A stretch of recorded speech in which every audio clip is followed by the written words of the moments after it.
The Bass Rock is a volcanic plug in the outer part of the Firth of Forth in eastern Scotland, just northeast of North Berwick. In the summer, this former island prison is host to more than 150,000 gannets who nest here. They like windy stacks so that they can take off vertically. Some of these birds fish as far away as Norway. They dive deeply in search of the fish.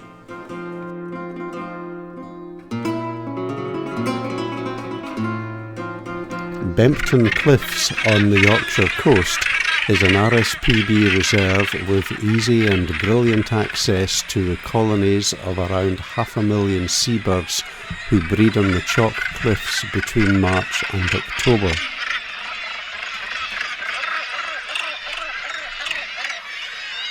Of these, around 20,000 are gannets.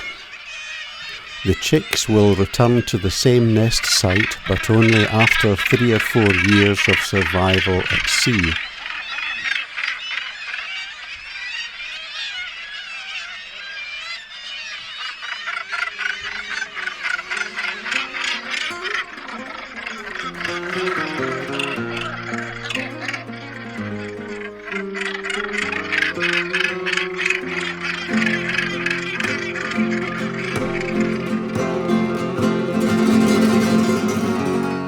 They will then have to compete with all the other gannets to find a space on which to build a nest.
Usually gannets mate for life and recognise the sounds of their mates, ensuring that they don't land on the wrong nest and get attacked.